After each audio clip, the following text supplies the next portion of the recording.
Good morning, this is the Eager Beaver Show. You are listening to a True North Eager Beaver Media Podcast.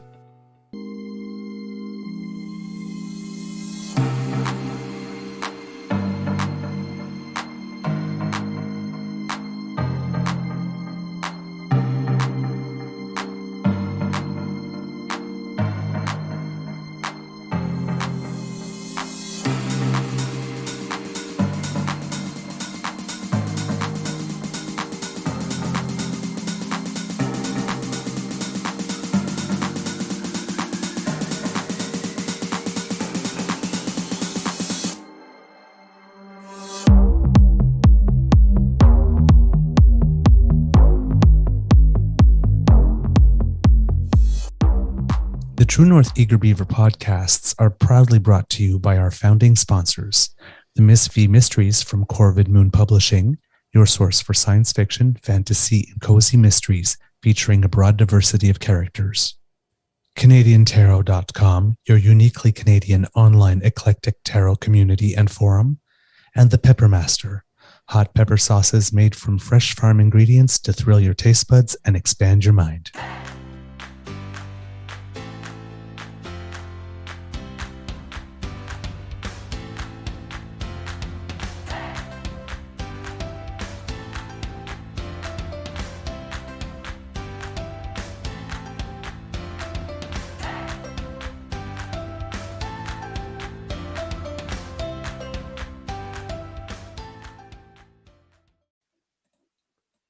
Well, good morning and hello, kids, and welcome to Season 3 and episode number 250 of the Daily Beaver Morning Show here on the Crier Media Network. Yeah, 250, a quarter of 1,000. Gee, never thought we'd actually get there, but hey, a little podcast that could, I guess.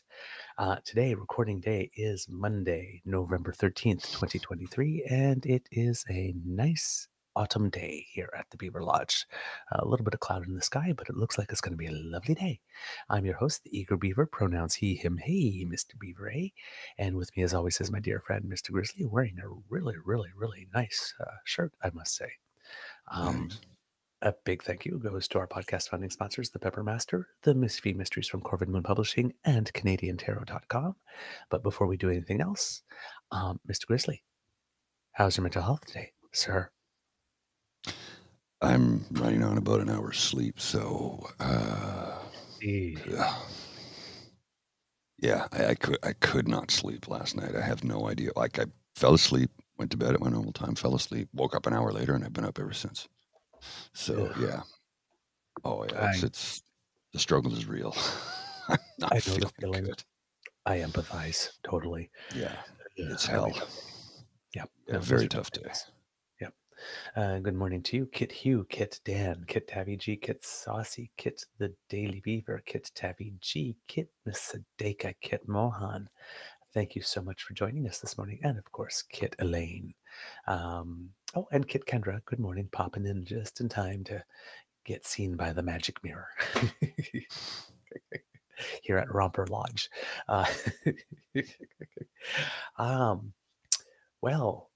Kids and cubs, we're back from Remembrance Day weekend. And of course, my anniversary weekend, which was absolutely wonderful. But even though I do like to believe it's all about me, it is not. Remembrance Day weekend was the big thing. Although some people did seem to think it was supposed to be all about them, but we'll get back to that very soon. Yeah. The ceremony went off without a hitch. As always, things were solemn. It was a beautiful ceremony. There was nothing particularly special about it this year. Sometimes there's a special thing being observed, or we have a special guest.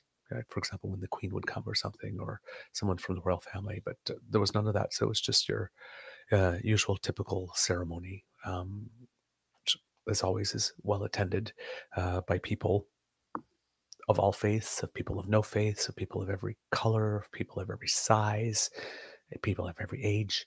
Um, it's a unifying moment where, we show gratitude. It seems that not everybody can get on the same page.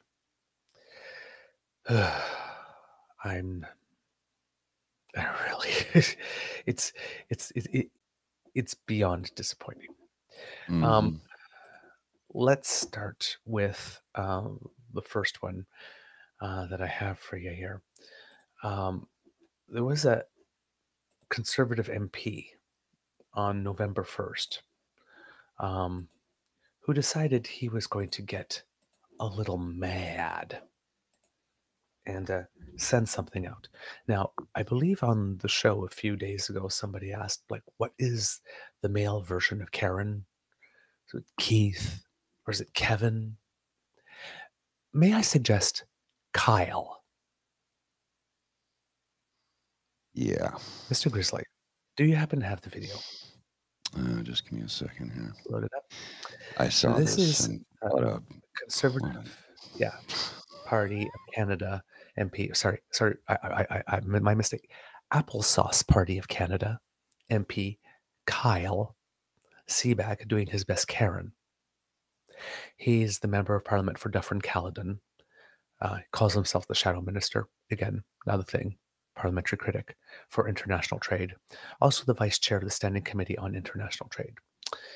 He seemed to have had a problem with something. He seemed to have gotten the impression that somehow on Remembrance Day, there's a certain activity that not be allowed. Let's see what he had. It's been another long day here as we fight this incompetent Liberal government that is, driving up the cost of everything, and we keep trying to find ways to make life more affordable for Canadians. But I gotta tell you something that's really sticking in my craw right now. The Liberals have actually sent instructions to military chaplains that they are not allowed to have prayers in any religion. And they're encouraging that there be no prayers on Remembrance Day. This is a new low, even for these Liberals. Canadians made enormous sacrifices that we honor on Remembrance Day, and part of the way we honor that is to offer some prayers of remembrance for them. Another example of Justin Trudeau and his woke Liberal policies really trying to radically alter this country. We're going to fight to stop this as well, and I hope you'll fight with me. He has a vivid imagination because that didn't happen. Nope, didn't happen. Never was going to happen. Not at all going to happen. I don't know what it is about the Conservative Party of Canada, the Applesauce Party of Canada, that seems to want to paint Canada as a country that purposely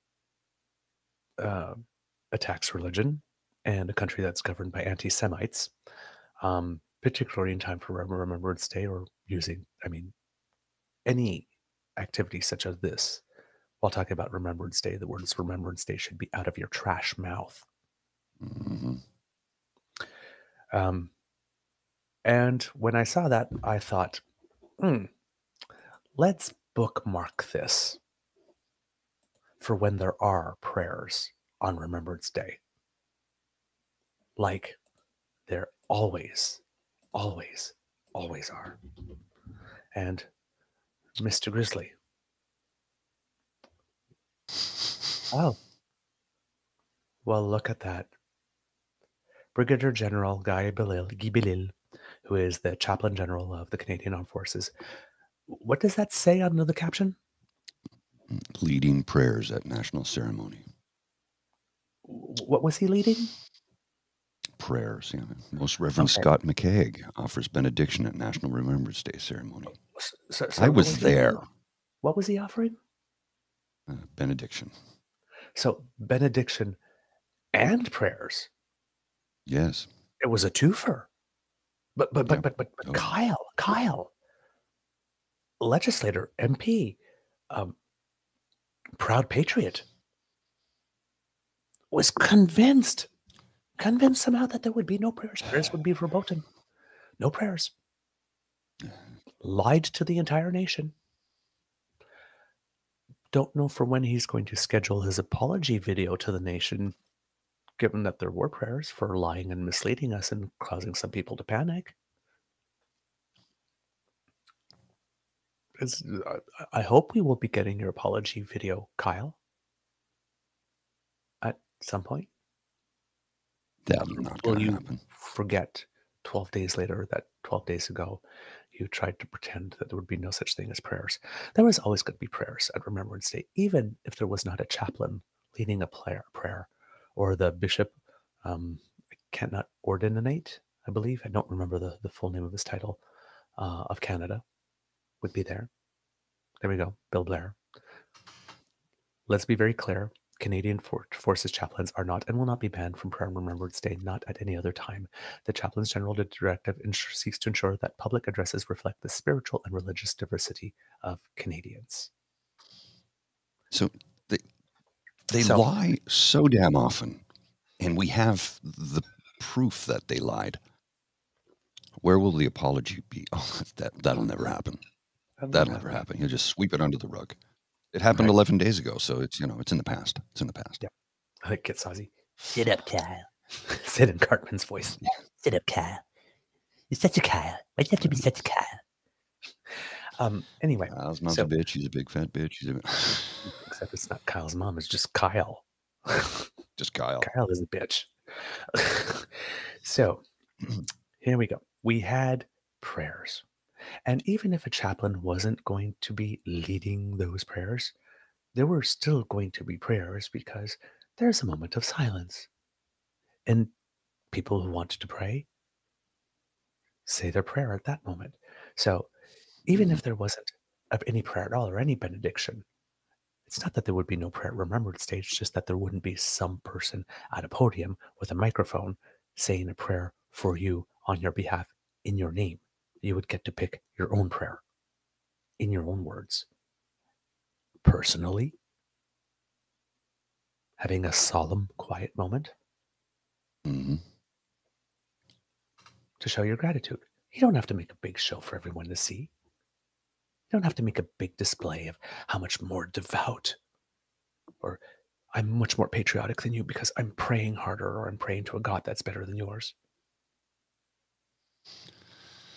It's not about that. Mr. Grizzly, it says specifically that Remembrance Day is to honor all people who fought. All the people who fought.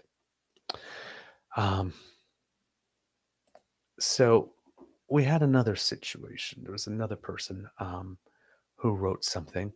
Now, this person is, not a politician, but clearly someone who heard what the politicians saw and thought that they should be distraught about it. But either they didn't watch the ceremony or didn't attend the ceremony or something, because after it was done, they tweeted, "No prayers today in Ottawa during the National Remembrance Day ceremony. No prayers for the fallen, the injured, the families, or those serving our country today. No prayers. We were told prayers might offend some of a different religion. Tough. This is heartbreaking." Happen to have a letter that was written to this Karen addressing her concerns. It went a bit like this. "Dear Karen, thank you for your tweet. It seems someone taught you Remembrance Day is observed by people who exclusively share your faith, and thus the day should first be about catering to your faith and your personal faith desires, above those of other faiths or of no faith. It also seems you are into tough love for those who do not share your faith or who are of no faith. We regret to inform you that whomever taught you that was either misinformed or lied to you.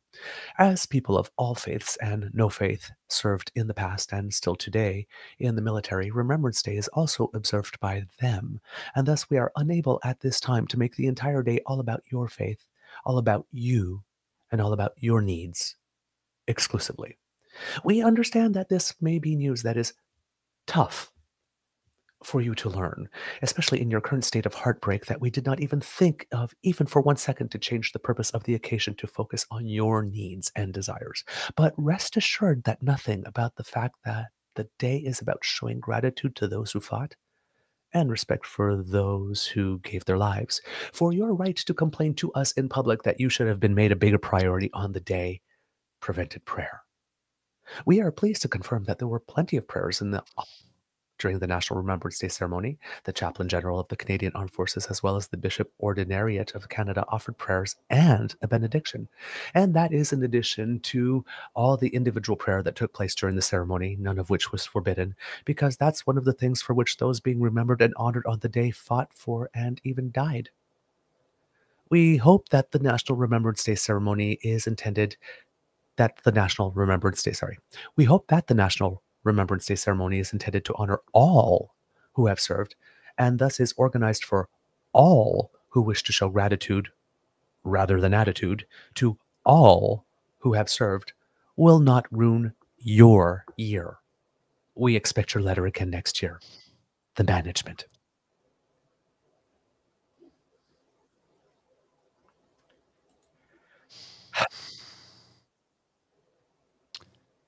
These people.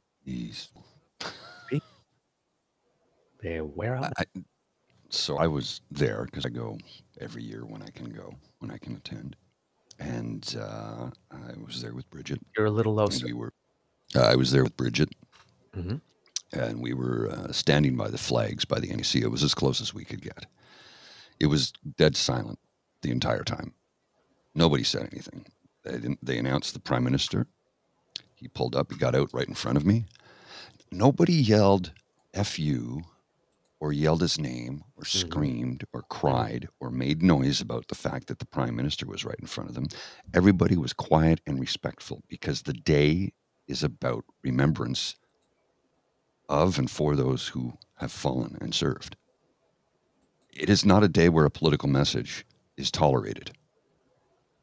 And I was ready to punch a few people when I saw them parading around with their Save Canada hats on. I didn't, but I felt like it. It is not a day for politics. It is a day for remembrance. And it drives me nuts when people try and politicize Remembrance Day. You have no respect. And you will never have my respect. Mm-hmm. It's also not a day for religion. Exactly. I mean, religion can be part of it if that's your thing, but it's not about putting a faith first or faith first in any way. Anyway, I just these people. And then, of course, because what is a Remembrance Day with a little bit of, what's the word? Racism and misogyny, right? Because why not on Remembrance Day, right? We have this as well, Mr. Grizzly, if you'll put it up. It seems that some people decided that they were going to choose, and I say choose because this is indeed a choice, to take offense at the fact that the Governor General, who happens to be female and Indigenous, was wearing medals. First photo, if you click it there on it, Mr. Grizzly. So there's the Governor General dressed in the Royal Canadian Navy uniform with her medals.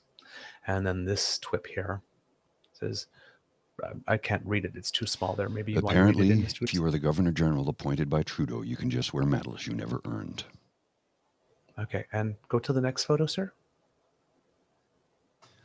let's do a little civics, if you would. Upon taking office, the Governor General also becomes the Chancellor and Commander of the Order of Military Merit and receives the Canadian Forces Decoration. They also become a Colonel of the Governor General's Foot Guards, the Governor General's House Guards, and the Canadian Grenadier Guards. So, the medals she is wearing, and she's wearing 1, 2, 3, 4, 5, are medals that she has earned for her service.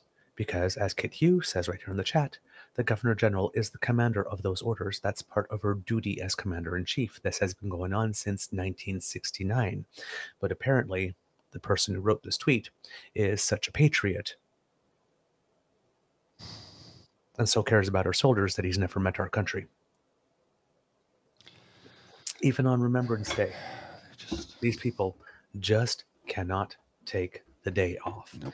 And again, it's not that hard at all to go find out, because that little computery thingy that that person used to complain about that fact is the same computery thingy he could have used to go look at photos of Remembrance Day of past Governor Generals.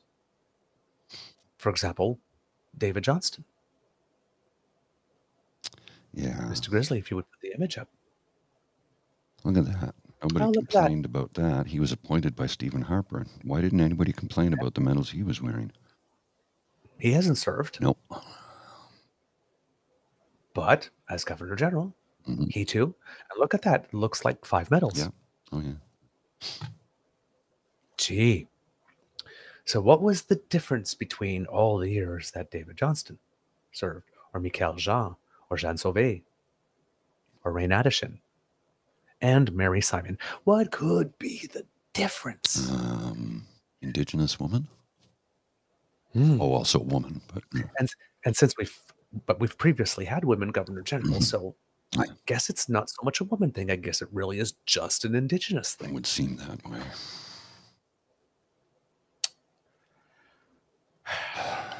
These fucking people. So many people making a day that is not about them, about them. Yeah. And it's the Applesauce Party of Canada that is leading the parade, with people like Kyle beating the drum.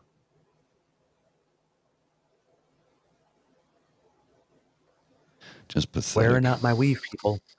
You're wearing out my weave. That information is right there. Yeah, All you have to do is a couple of clicks.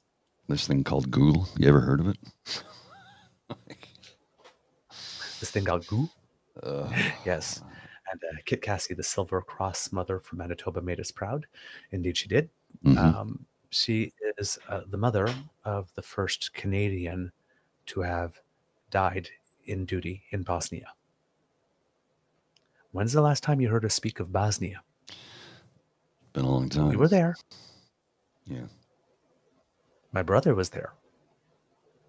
I had friends who served there. My brother served in Bosnia. I'm just...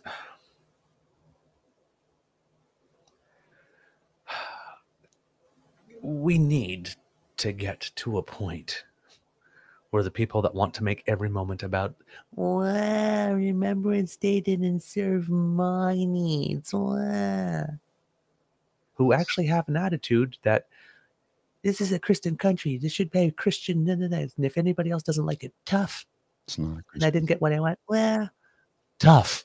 It's not a Christian Tough. country. You actually, your attitude is that the ceremony should have been exclusively or primarily, or your religion should have been held supreme over those of everybody else who served and everybody else who's in attendance. And if they didn't like it, tough, which completely dovetails in with the spirit of the day, doesn't it? Tough toenails and cookies for you.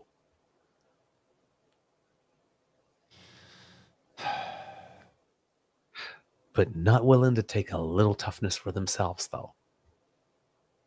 Well, no, of course not. There wasn't somebody from my religion saying in a prayer that I recognize that honored my God, so the whole ceremony is shit. Take a day off. You know what? Maybe even skip Remembrance Day altogether this year, because clearly you're not in the right headspace and nobody wants to deal with what you're bringing to the table. The veterans and those who died also fought for your right to not celebrate Remembrance Day. So rather than ruin it for the rest of us, take a pass. Clearly you're not all that into it. Skippy air quotes. Jeez. Karen, Kyle, if you're not all that into Remembrance Day, that's fine. Go have a barbecue somewhere. Yeah. And just let us do our day the way we do it, the way we've always done it, in a way that allows the greatest number of people to show the greatest amount of gratitude to the greatest number of people. It almost makes you wonder if those types of people would be at Remembrance Day praying only for their Christian soldiers and would take offense that Indigenous veterans were laying a wreath, or that Muslim veterans or Sikh veterans were laying wreaths. I bet you these people are even maybe a little secretly offended that they even are allowed to wear the uniform. Oh, no doubt. If you really ask them.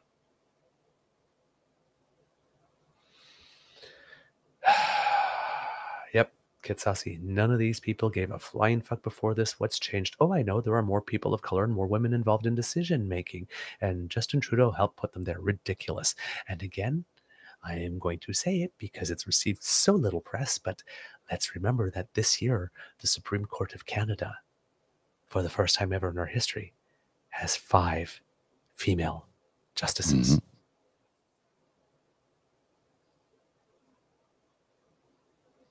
Just saying. All right. Yeah, Kitsasi, won't lie. I'm starting to understand why some countries require their citizens serve a few years in the military. Yeah. Yeah. Completely reasonable. Yep. And Kit Cassie, yeah, exactly. She brought, the Silver Cross Mother brought a reminder of the service of peacekeepers. Indeed. And yes, as Kit Hugh says, the honor of being the Silver Cross Mother is one no one wants. No, definitely not. I mean, they take it with respect and honor and grace and poise. But nobody wants it, because if you get it, that means you've lost someone to whom, someone you raised.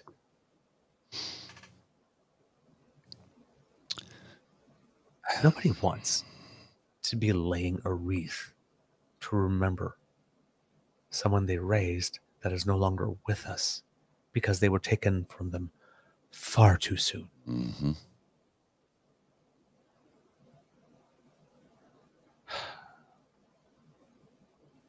The level of narcissism required to be making this day of all days about me.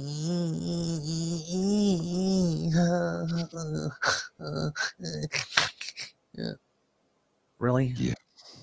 I want to smack people. I don't, but I want to. You know that movie The Purge, where they say like one day all crime is legal? I don't want that far, but maybe we could have like one day, like where for like 30 seconds you're still allowed to like smack someone. One person. Just 30 seconds. I might choose Kyle this year if that was allowed. There's still a full month and some to left go in the year, so there might be a candidate that comes up with a last minute pitch, make a really good case for it. But right now, Kyle, just step right up and actually, you know what? Actually, just put your face right by my hand and just do this. Because it's really not worth my effort to expend the energy to actually move my hand. So if you could just like move your face back and forth against my outstretched hand so that you can slap yourself with it. Yeah, because that's all you get. Oh, God. That twitching in my eye again. Yeah, no, I hear you. Ugh. Anyway, now that we've dealt with the dicks, let's deal with happy stuff. Like love. Mm. Mm. My Beaver sweetie and I had wonderful anniversary celebrations. There were flowers, there was dessert, there was sparkling wine, there was dancing to the sounds of a big band at a masquerade ball. Cool. It was lovely, lovely, lovely. Posted a little tweet about it. Had committed to respond to everyone because I figured, like my close inner circle, because it's anniversary, right? No, something like 35,000 people responded. So, yeah, I'm not going to be able to get back to everyone. Had no idea whatsoever that an expression of love would get that many impressions, but it did. And I am not at all complaining about it because it is an absolutely wonderful, wonderful thing and proof that for whatever it is that Elon was trying to do or says he's trying to do to Twitter, that good, decent, loving, caring, fantastic people are still on Twitter. It's still a good place with good people who want to share and love and joy and all that good stuff. So to all of those who shared in our joy, who sent love, thank you. Thank you so very much. It made our celebrations all the more joyous and wonderful. So again, just lots of thanks. I have more Remembrance Day stuff in terms of maybe being a little upset or celebrating stuff because conservatives did some weird stuff all throughout. But before we do that, I would like to share a couple of pictures of us, and if you would You can put share up them. there. There's no sound. You can share them. Okay, well, I'm just handing them to you. Sorry. Oh, okay. I've got a lot of windows doing weird things at the moment. And here's the thing, is that this was our 11th anniversary. Now, yes, we met late on the 9th of the 10th. We essentially celebrate our anniversary the 10th and the 11th because, right? And somebody said, hey, the 11th on the 11th.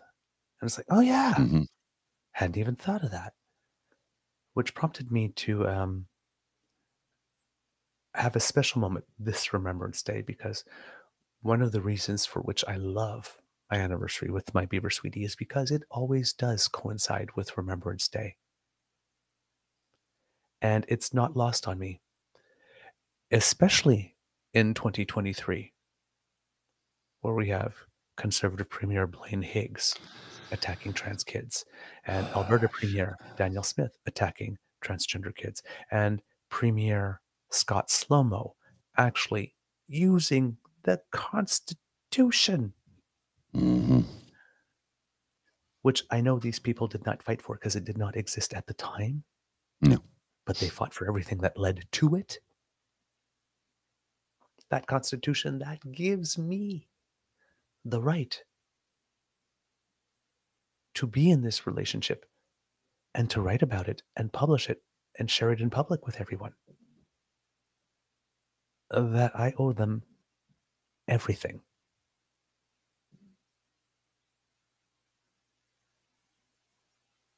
I owe our veterans, past, present, and those who serve right now, everything for my right and my joy to live the relationship I have with my Beaver sweetie and to write about it and share it with you and have you share in our joy. So, to the servicemen and women of Canada,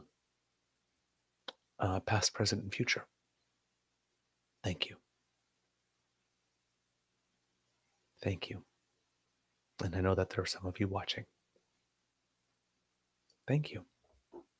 Because all the love that's in these photos, all the people that said these photos bring them joy, that, oh, we're such a cute couple, that liked what I had to write about my sweetie. Mm-hmm. All of that. You all had a part in it. Well, and because you thanked the veterans, here's a reminder of what the Conservative government thinks of them. Yeah. When it comes to this government following with meaningful support for our veterans, it's been an entirely different matter. The Conservatives have gone so far as to argue in court that the federal government has no moral obligation to veterans. They have altered pensions in ways that harm veterans, and they've cut disability payments. The Defense Department was for years dragging its feet in hiring a full complement of psychiatrists, psychologists, and other staff needed to provide support and critical care to injured veterans. A spate of soldier suicides last year highlighted the extent to which Canada is failing injured vets, particularly those with PTSD. March 16th, 2014, in the Globe and Mail. Remember when I said these people hate Canadians? Yep, I remember. They hate Canadians. And they don't want to pay us. They don't want to pay those who sacrificed everything. You remember it was the Conservatives that started shuttering Veterans Affairs offices. And it was, as a matter of fact, it was Aaron O'Toole who did it. A former RCAF soldier, a veteran. Mm-hmm. It's like despicable. Yep. And that was, that was part of the other things that were being said on the day that just sort of, the part about Remembrance Day that gets me a lot is not only these people that are saying, hey, what about my religion? Was there not enough religion? Mm. It's the other people who, how can I say it? Spend their entire time as representatives, elected representatives who are supposed to speak in our name and represent their constituents. And forget that message 364 days of year. Mm-hmm. But then on Remembrance Day, they wrap themselves in the flag and in our veterans and in our military and in their service. And try to, I won't go so far as saying stolen valor, Mm-hmm. but the opposite of guilt by association is almost valor by association. So one of the people who did this is our good friend, Dr. Looney Leslin Lewis, who put out a tweet. This morning I joined the ceremony in Port Dover in remembrance and honor of the Canadian heroes who have put their lives on the line, some paying the ultimate price for the freedom and safety of all. We will remember them. Do we remember who it is you remembered first, however? Miss Lewis. Mm-hmm.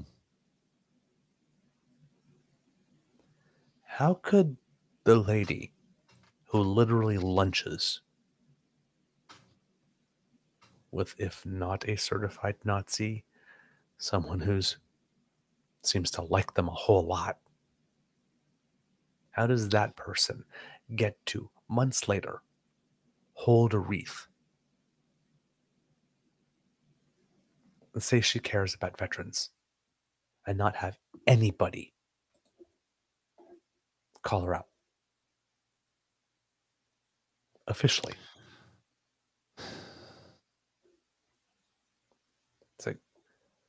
Problem with your tweet, Boo Boo Kitty, is you remembered those people first, people you lunched with. We also remember. We will never forget. Then we get this guy here, Roman Baber, Mhm. the guy who throughout the entire COVID thing, man fought against vaccines, supported the convoy.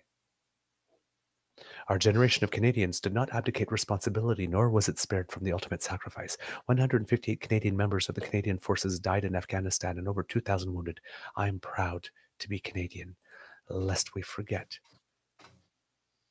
The I'm proud to be Canadian part, you would never know it if you followed his Twitter feed. No. Ever. Ever. Then we have, of course, the Lou, the leader of the Applesauce Party of Canada, tweeting a verse from Flanders Fields. We are the dead. Short days ago we lived, felt dawn, saw sunset glow, loved and were loved, and now we lie in Flanders Fields. Lest we forget those who paid the ultimate price to protect our freedoms. Lest we forget you betrayed an entire nation by providing aid and comfort to domestic terrorists who took about 100,000 Canadians hostage for about 4 weeks, occupied a city, tried to choke our borders, plotted to kill law enforcement in Coots, and wanted to overthrow the government. Mm-hmm. But lest we forget, and today you care about those who served to fight for everything that you betrayed when you act like Skippy the Dishes and brought Timmy's to a trucker.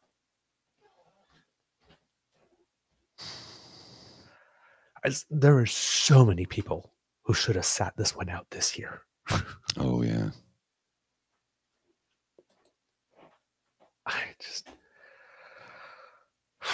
This has got to be the stupidest thing they could possibly do. They want to remove vaccination requirements from the military, putting the lives of these people they claim to respect at risk when they go overseas. Do you know how many vaccinations a soldier gets before they're deployed? They get them all. And these idiots want to remove that? These are not serious people. These are not serious people. Meanwhile, in Alberta, yes, sure enough, Daniel Smith said that she wants to invite Tucker Carlson, and she's being there because, of course, she believes that Tucker Carlson, right, is like the biggest voice. But he also had a whole documentary and mused aloud about what it was like if Canada would be liberated. So days before Veterans Day, days before Remembrance Day, days before we honor our veterans. Yeah. What if we just do a little TV moment with a guy that suggested invading? So who else decides to come? Oh, yes. Ben Shapiro. It's like they're inviting them all. They're inviting them all. Fight the woke machine that is destroying families and targeting our children. What the Dear friend of freedom, Justice Center President John Capre, I believe he was recently found guilty in court for that thing he did where he tried to have a judge tailed. Or not tried, he actually did have a judge in a case that he was a lawyer on, tailed, so that they can find that judge disrespecting COVID restrictions, and then they could use that to embarrass the judge to get that guy. We'll introduce Ben Shapiro at the Ben Shapiro Live in Calgary event on Thursday, November 16th. It's like, why is he coming? Well, he isn't coming to be helpful, that's for sure. And all those people in conservative land that think, oh my God, we got Ben. Dude's simply diversifying his portfolio. Canada is just another revenue stream for this guy. It's just businessman. And you know that Daviel Parker Smith, because, I mean, Danielle and David have now merged, right? Yeah. So we've got Davy L. Parker Smith, the new Premier of Alberta, is not going to make Ben Shapiro clean up the mess he leaves before he, right? Because it's Alberta. We don't ask Republicans to clean up their messes, as evidenced by the oil wells. So yes, they're inviting Ben. I'm just...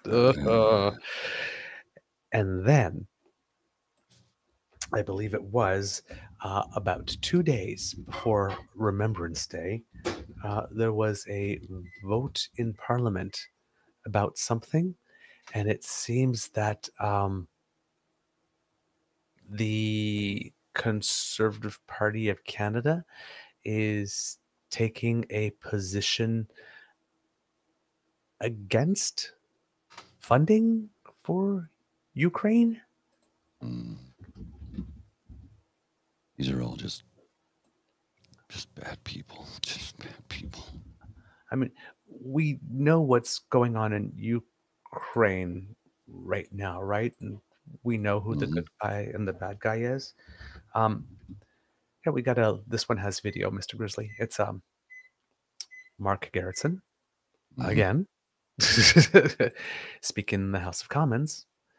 And yeah, well, I'll let you play it, Mr. Grizzly. It'll be interesting. Here we go. Mr. Speaker, last June, the Conservative member from New Brunswick Southwest attended a meeting in England held by the International Democracy Union and paid for by the Danube Institute, a right-wing Hungarian think tank that just last month published a paper quoting the stakes of the Russia-Ukraine war are not Ukraine's sovereignty, but the victory of NATO, the expansion of the U.S. deep state, and wokeism. Coincidentally, for weeks, Conservative MPs have been blocking the modernized trade agreement with Ukraine. Can the minister explain why this agreement is so important for Ukraine?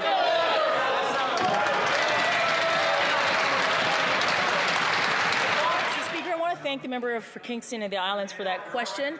This is a high standard trade agreement that's good for Canadian and Ukrainian businesses. It's also a strong endorsement of Ukraine's territorial and economic sovereignty as they fight for democracy. We're going to continue to stand with our businesses, including our SMEs and exporters who want to be a part of rebuilding Ukraine, even as the Conservatives try and stall this legislation and dismiss it as woke. Conservatives are standing in the very way of progress for Ukraine, and frankly, they should be ashamed. Now, normally, you know, on the show, I've been very tough on Mary Ng. This is the first time I've heard her deliver a statement effectively. Yes. So, we have a trade agreement with Ukraine, who is a country that has been evaded because some guy just decided, hey, I'm allowed to march in your country and rearrange the borders. Gee, wasn't World War II something about that? Yeah. So we are supporting Ukraine. We have been. We actually have members of our military in Latvia at the moment on a huge training mission. And we want to sign a free trade agreement or a trade agreement with Ukraine that respects its entirety, the entirety of its territorial sovereignty. And, well, this kind of support is just a little too woke for Pierre Poilievre, who we just read quoting in Flanders Fields. There's a significant chunk of votes in the West he's just kissed goodbye. Why would anybody in Canada be against a trade agreement with a nation, the highest diaspora of population which live here? A nation with whom we've always, all my life, have had close ties. Why now? Why is it a problem now? Why are there members of the Conservative Party of Canada now, at this time in our history, suddenly wanting to drag their heels on us showing support for Ukraine. Wonder what could be at the source of that. I just can't quite put my finger on it.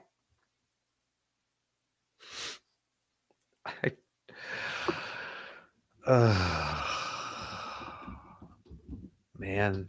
Yeah. Exasperated. Yes. All the damn time. All the damn time. And you know that thing you mentioned that Candace Bergen said that conservatives support you Mm-hmm. instead of Canadians support you? Yes. Yeah. There was more of that also online. I wish I could find the example off the top of my head. Unfortunately, I thought it would just pop up. But yeah, there's a whole other tweet where I think was from Skippy himself, who said specifically conservatives, when it was that they should have been saying Canadians. Again, so it seems that there's it wasn't a one-time No. thing. Hopefully I'll find it before the end of the show, but yeah. The thing is as we kept on mentioning when it comes to all these battles and these wars and stuff, is that the Prime Minister has to speak on behalf of the entire nation as leader. The leader of the Conservative Party of Canada only needs to speak to his base. That's it. And that's all he ever does. I mean, that's really all he... So when he says conservatives stand with you, it's like, we know who he's talking about. We know who he's talking to. It just makes me wonder why it is that somebody who's currently aspiring to lead the entire nation just refused to speak as someone who would speak for the entire nation.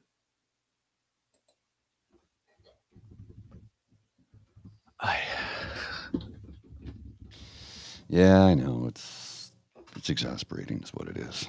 I mean,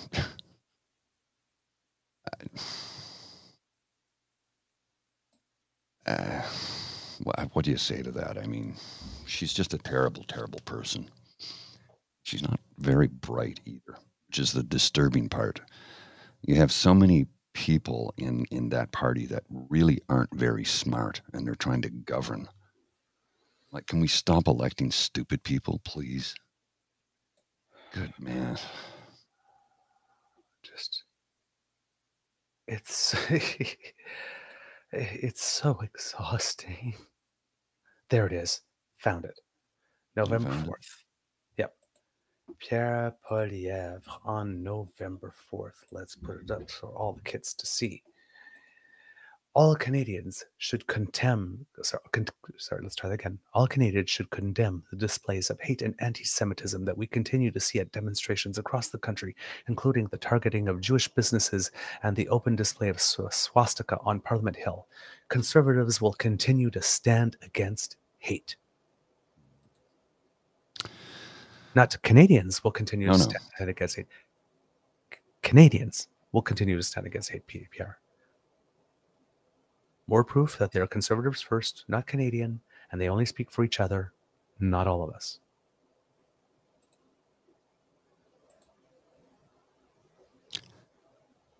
And again, conservatives stand against hate. Girl. They foment it constantly, daily. Again, it's just a joke. Have you woken up and smelled your armpits yet? Oh boy. All right. Well, in happier news, in way happier news, Canada's national women's basketball team won a small tournament which allows them to enter the Olympic qualification tournament. So They will be playing in February for a spot. Team Canada women are the 5th ranked team in the world. So hopefully that means that they will have a good qualification tournament and are set up for success. But first they had to qualify to enter into that tournament, which they did very handily, beating Venezuela, Colombia, and Puerto Rico in a 4-team tournament to get the top position. In other news, yes, I see you, Kid Dan. Yay, Layla. Yeah, I'm just pulling it up. Yes. Team Canada. Okay. I know we keep on saying that Canada's a hockey nation, but today, and for the next 8 at least, or maybe a few more, Canada is tennis, my folks. Canada is tennis, because right now, for the first time, Canada has clinched the Billie Jean King Cup, the World Cup of Tennis. And last year, around this time, the men's team captured the Davis Cup, which is the men's World Cup of Tennis. So right now, Canada has the strongest men's and women's tennis teams on the entire planet. Go figure. Did you ever think you'd make that statement? No. No. I have been watching tennis since the days of Carling Bassett. Mm-hmm. Okay? Darlene Carlin. Like, yes, 84. I was like 10, 11, 9, 10, 11, around that time. I've been through Carling Bassett. I've been through Helen Kelesi, Yana Yedley, the two Glens, McConnell, Michibata, Andrew Schneider, Daniel Nestor, forever, Sebastien Leroux, all the people. And it's been a very dry 4 decades. Oh, yes. For Canadian tennis fans. But and then along came Frank I'd Dancevich. say the last decade we've been really, world beaters, right? Yes. And then came Frank Dancevich, who came close to the top 50 in the men's. And then we got Alexandra Wozniak, who entered the top 30 for women, was close to the top 20. And then came Vasek Pospisil, who won the Wimbledon's double. And then Eugenie Bouchard, who got to the Wimbledon final. And then Milos Raonic, who got to the Wimbledon final. And then Bianca, who won the first singles slam tournament. And then the very next year, Leila Fernandez in the final. And this year, Gabby Dabrowski won her first doubles title to go with the 2 mixed doubles that she already had. I guess. And then somewhere along the way, the men won the Davis Cup and then the ATP Cup. And then the women. Okay. And the women, let's talk about them. All right. Because Leila Leonie Fernandez is 8-0 in Billie Jean Cup King play. Billie Jean King Cup play this year. 8-0. And at one point this year, she dropped from 13th in the world to 96th, almost out of the top 100. And has managed to bring herself back up to 35. Won a tournament in Hong Kong a few weeks ago. 8-0 at the Cup. Captain Canada. But Eugenie Bouchard came back. Played 2 doubles matches with Gabriela Dabrowski. Won them both. Then there's this young lady that we've been talking about a lot on this show, Marina Stakusic. Ranked 258th in the world. Yes. Missed the whole first half of the old. season with an injury. Started playing again in August. We talked about her at the I keep on wanting to call it. Yeah, it is the National Bank Open now, isn't it? It's no longer the National Bank Open. Played a qualifications match and was right there. Was about to beat someone really big and sort of in the last set, and then played a doubles match. And again, so close. She was just knocking on the door. Well, since then, she's won 3 ITF titles. She's the hottest thing right now. So she got the call. 258th in the world. Her first match was against the number 65th player in the world. Wow. Defeated her. Straight sets. Biggest match of her life. The very next day, she had to face the number 63 in the world. Oops, she did it again. Defeated her. Then, the following day, she had to play the number 10 in the world. That was a bit too much to ask. But the very next day, in the final, playing number 43 in the world, and made a meal out of her. 7'5", I think 6'2". That girl has arrived. Remember this name, Marina Stekusic. Stekusic. She's 258th in the world. She will not be 258th for long, and I would be surprised if she's not going to get a whole bunch of invitations and wild cards and whatnot to a whole bunch of tournaments. Oh, yeah. Because she's a star now. The entire world knows her name. Team Canada defeated Spain, defeated Poland, defeated the number 1 team, Czechia. They sent 2 singles players that are ranked in the top 10 in the world, including the Wimbledon champion and including the doubles team, who's probably the number 2 doubles team in the world, who's won tons of Grand Slams. Team Canada defeated them. And then they made a snack of Italy in the final. They won the first 2 games, didn't even need to play the third, both of them straight sets, and Leilani Fernandez was on a mission. She won her 6-2, 6-3. She took out the number 30 in the world. 6-2, 6-3. Just destroyed her. Straight sets. And ridiculous. Like, incredible quality tennis. If you had watched it, yes, exactly. Kit Linda. The match with Czechia was some of the best tennis you'd ever hope to see. So, kids, we have a lot to celebrate. And we have a lot to be grateful for. There's love in the air at the Beaver Lodge. The Beaver Lodge is GHG free because we have a heat pump. Thanks, Trudeau.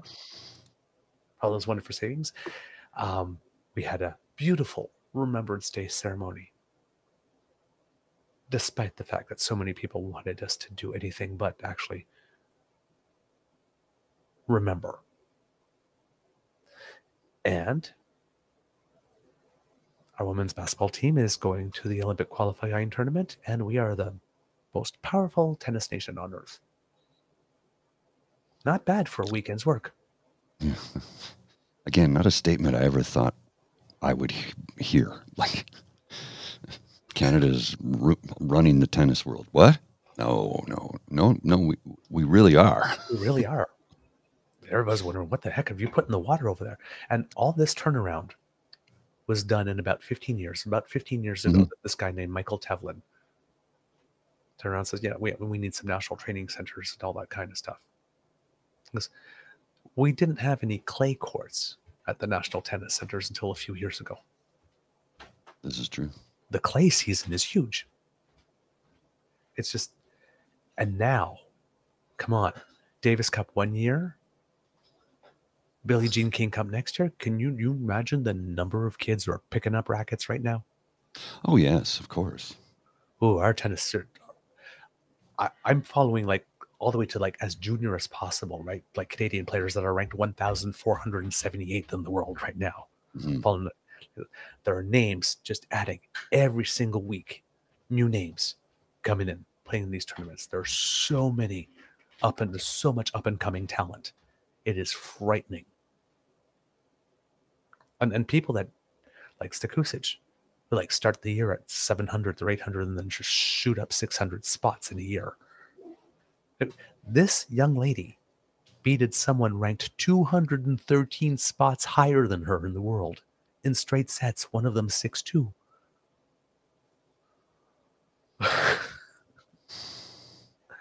Mind-blowing. Mind-blowing. Mr. Grizzly, I've been doing a lot of talking. Do you have anything for us today? Honestly, no. My brain is cream cheese right now. I'm just so tired. I need to take a nap. I don't know how I'm going to get through the day. I'm just a zombie. Like, oh, please don't ask me to do anything. Okay. I will keep talking then. Another. I am going to have to go soon, though. Sorry, I'm fading fast, like No really worries. fast. No worries. No worries. No worries. Pardon me. I have to cough. If you could talk for a second. That's fine. That's what we have mute buttons for, so that we don't have to hear that. I'm just looking at some of the headlines that are coming across my feed right now, and what the heck? Oh my goodness gracious! I'm not going to show you that. That's just absurd.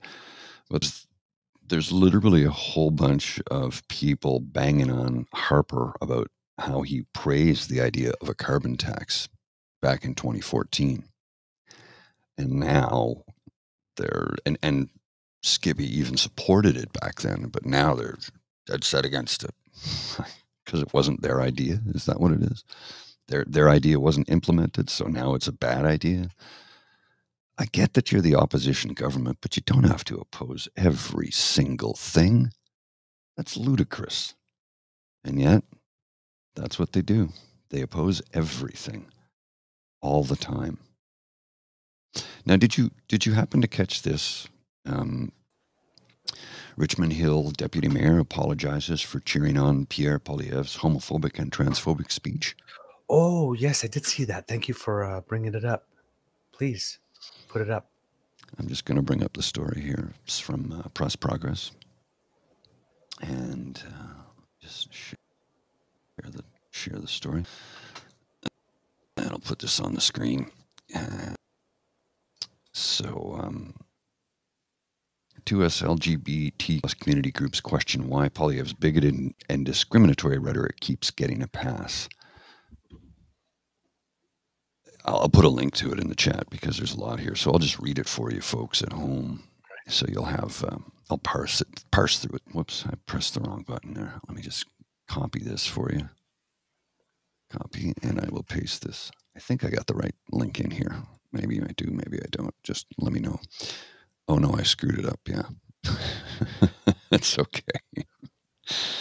I'll try it again. Anyway, a municipal politician who cheered on Pierre Poilievre as the Conservative leader delivered a homophobic and transphobic speech is publicly apologizing for his role in the incident involving backlash from local 2S LGBTQIA+ community leaders.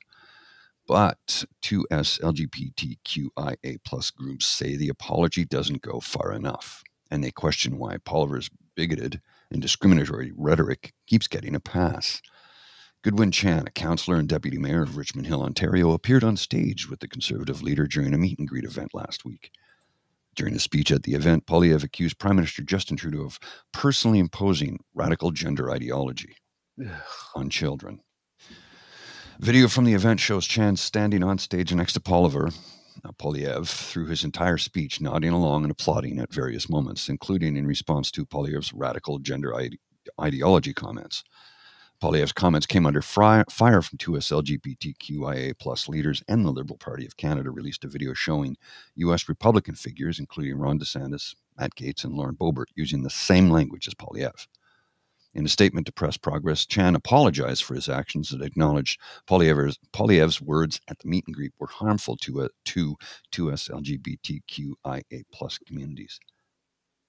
In a video clip that is circulating on social media, I am shown nodding and clapping when the leader of the official opposition spoke on a wide range of subjects, including the general statement on gender ideology and children.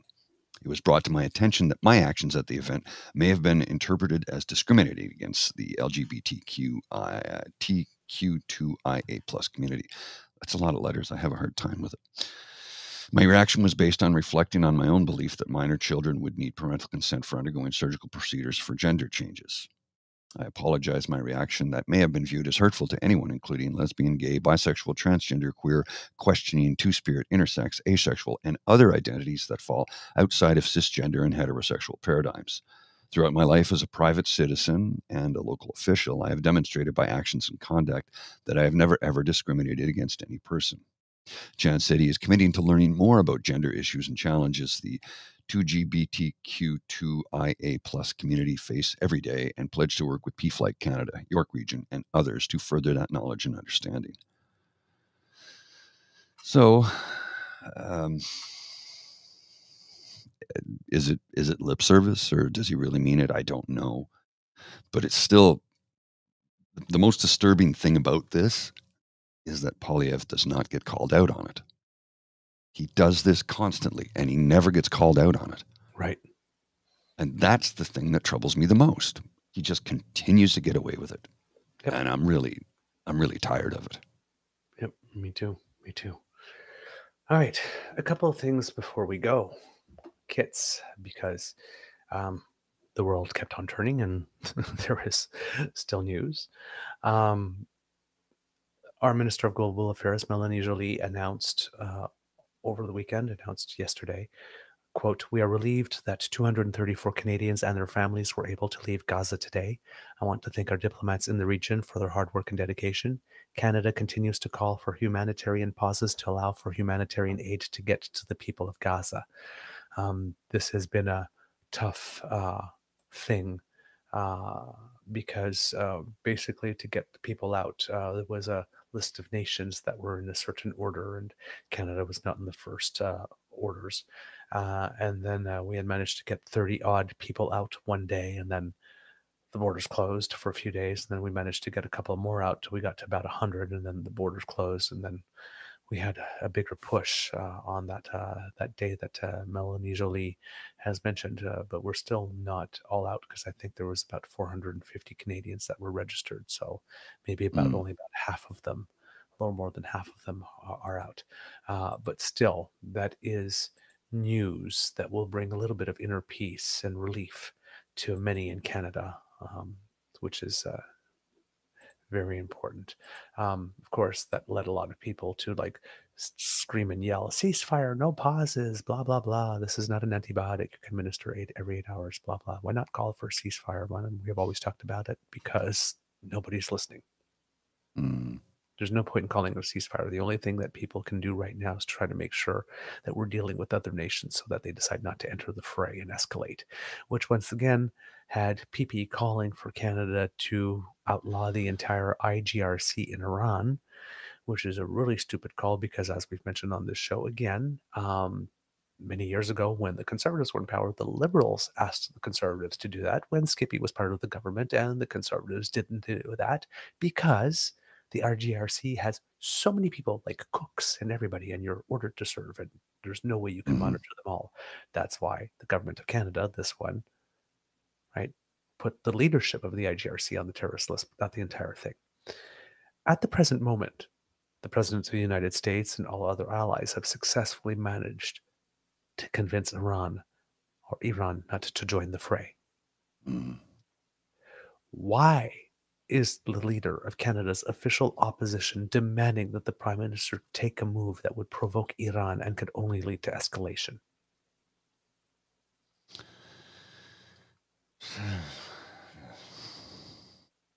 Why? He's not very smart. Why? Why does, again, the leader of the opposition want to help Russia?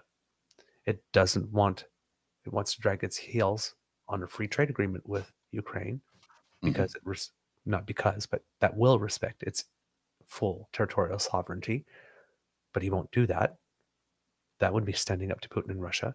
And over here, he's actually trying to goad the Prime Minister into doing something that would bring in Iran, an ally of Russia, into this fight.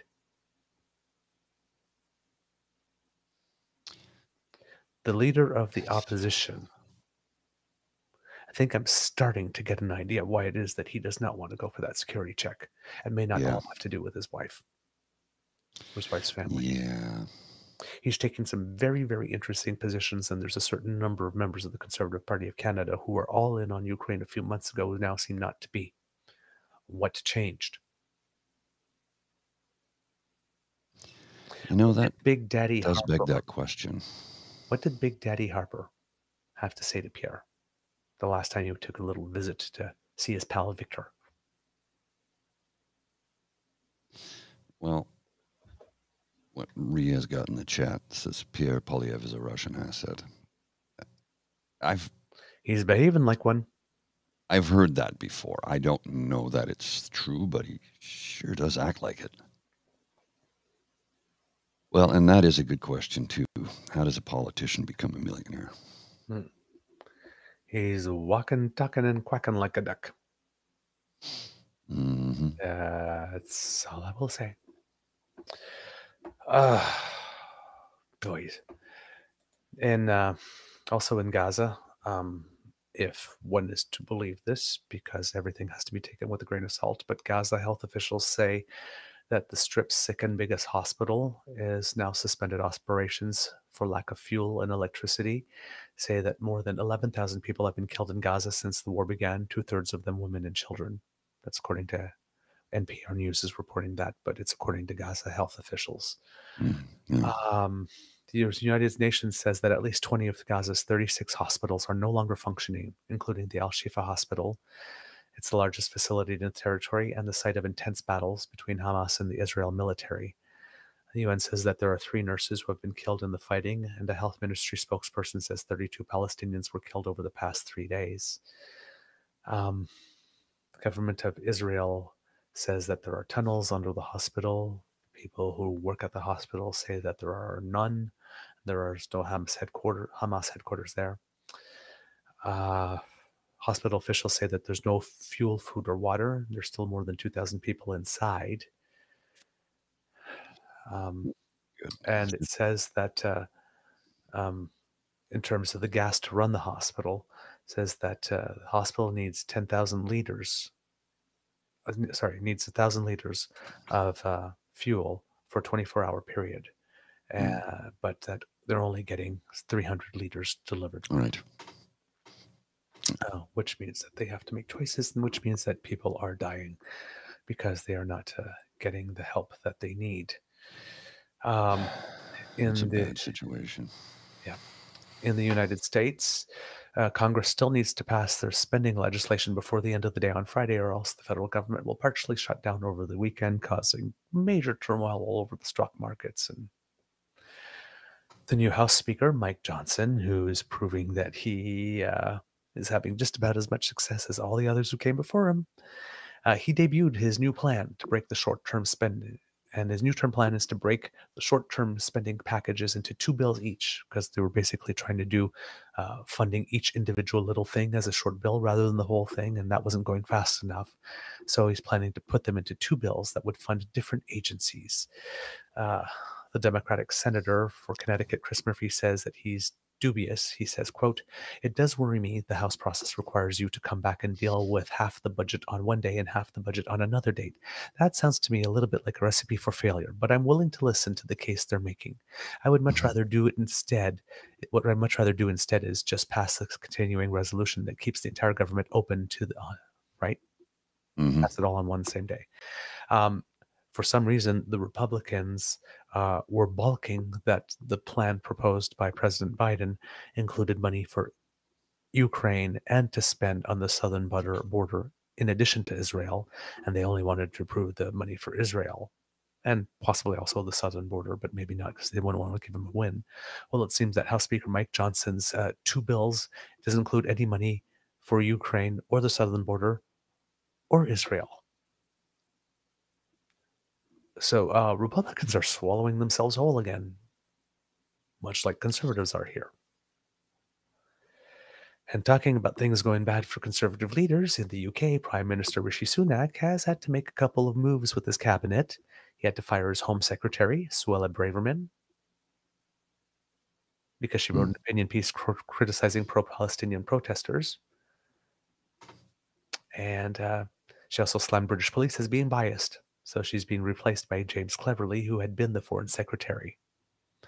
And because the conservative politician recycling program is alive and well, Prime Minister Rishi Sunak appointed former Prime Minister David Cameron, the one who thought that Brexit would never happen, so hey, let's take a gamble on it, to the Foreign Secretary post.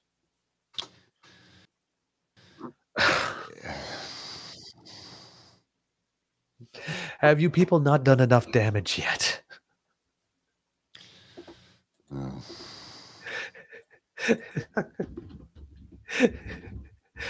Right.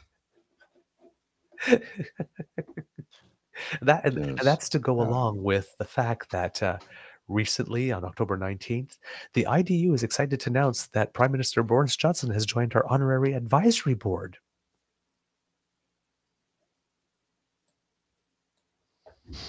Because, again, we're recycling politicians. And that, of course, is not limited at all to the UK or the IDU. No. Because according to Nate at the breakdown, looks like another UCP MLA found the golden parachute. First, Jeremy Nixon gets a senior director role, and now Jordan Walker lands a gig with a Crown Corporation. Interesting.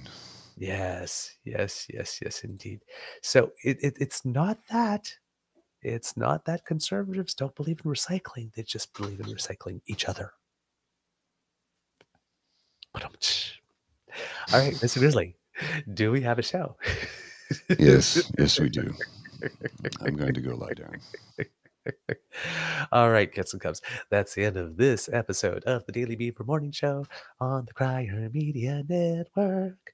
We hope that you loved listening to us because we love making this for you. And I'm full of love because the weekend was full of love. And seeing all these haters and people that tried to sully the day, I'm smiling. It didn't work. You tried to piss us off. You tried to make us angry. You tried to make us upset. You tried to make us dance to the tune you were calling. And it didn't work because I keep on reminding you, I'm hardwired for optimism. You can't get to me. Nope. You just can't. Because sharing is caring and word of mouth is priceless. Please let your peeps and poops know all about us. Very important, and we appreciate all the work that you do. And of course, yes, Tamara's a guest speaker. Yes. That big event in France. For some reason, I'm guessing she might be participating by video because I don't think she's allowed out of the country to go. No. Yes. But yeah, really interesting. While her lawyers are claiming that she is not the leader of the convoy movement, this organization is actually announcing her as leader of the convoy movement. Anyway, yes, democracy is something that you do. Tomorrow, Kits and Cubs, tomorrow is election day in Northwest Territories. So please make your plan to vote. Very, very important. Donate to the Red Cross. Please go get your COVID XBB shot and your flu shot. If you're over 65, get your RSV shot. Very, very important. Your pneumococcal shot is also available. So all of them. All right. Let's keep our hospitals unclogged. If you would like to support us by, for example, subscribing so that you don't miss an episode, well, our good friend the Ray Girl has you covered because she sponsored our pod page, and that's where you go to podpage.com/the True North Eager Beaver, lowercase letters, all in one word. And I'm sure Squiggly will appear soon under my face. And if you scan that with your QR code, that's where you can go to subscribe and make sure that you do not miss an episode. As soon as it's fresh off the bandwidth, it comes right to you. So thank you very much, the Ray Girl, for supporting us. And then if you would like to continue clicking and smashing stuff, well, then you need to make like Kit Elaine and head on over to our True North Eager Beaver. I'm having trouble saying the name of our show. True North Eager Beaver Media Incorporated YouTube page, where we are now, I think, just 40 or fewer, is it? From 500? No, I think we need about 67. Something like that. I'm not sure. Oh, yes. So you're right. 67. 67, sorry. Oh, the number went down. Interesting. Some people... No, it went up since Friday. Okay, I saw it at 4:39 at some point on the weekend. Oh. At 4:53. So I guess some people stopped in for a while and left. That's okay. It's a free country. It's not for everyone. Exactly. Our show's not for everyone. You're allowed not to like us. That's fine. But yes, go there. We have 3 buttons for you: like, share, subscribe. If you click on all of those, That helps us out a lot. And if someone scanned the QR code, yay, yay, yay. And if someone would like to encourage us to do more, well, then there's our coffee page, which is that QR code that's by Mr. Grizzly's head. If you scan that, that takes you to our page at at coffee, ko-fi.com/eagerbeaver, lowercase letters, all in one word. And that's where people have, like Kit Wishful Son has sent us a little something with a simple thanks. So thanks to you. And Kit MK sent us a little note with a little something. It said, "It's hypersensitive times we are in. We're all feeling it. A small thank you for continuing to trudge on." And I believe also that Kit MK sent us an additional message of courage or kindness. So we thank you. Not necessarily a tip associated with it, but a message of encouragement and love for us. So thank you. We appreciate that. Not everything has to come with a tip, right? Just messages of love is in support is absolutely fantastic. We love it very much. And Kit Tabby G, who wanted to send us a little treat for Halloween. So there we go. I told you I would get back to you on the coffee stuff, and I'm sorry that it took me a while, but to all those who helped, thank you so very much. We appreciate your donations and your support. It really does mean the world to us. I'm just trying to see if I forgot one. No, I think, but just in case I did, Kit Cassie also sent us something at the end of October as well.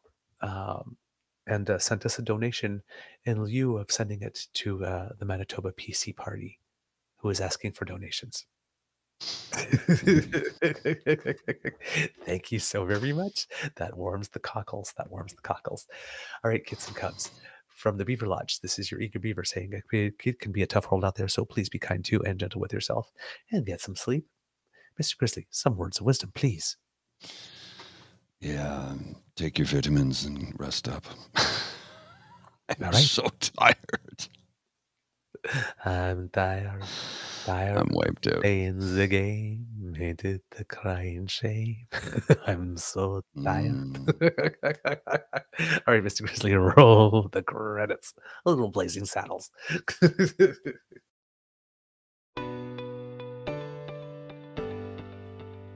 You are listening to a True North Eager Beaver media podcast. The True North Eager Beaver podcasts are proudly brought to you by our founding sponsors, the Miss V Mysteries from Corvid Moon Publishing, your source for science fiction, fantasy, and cozy mysteries featuring a broad diversity of characters. CanadianTarot.com, your uniquely Canadian online eclectic tarot community and forum. And The Pepper Master, hot pepper sauces made from fresh farm ingredients to thrill your taste buds and expand your mind.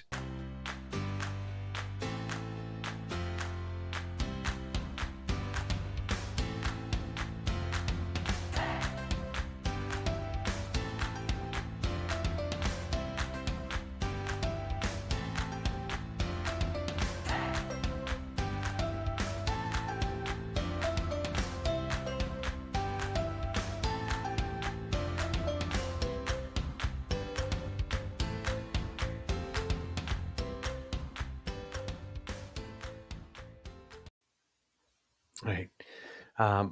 Before we go, just a little Easter egg. Mr. Grizzly, there's an image I would like you to put up there. And that's our wonderful, wonderful, wonderful, beautiful Team Canada in their blue jackets.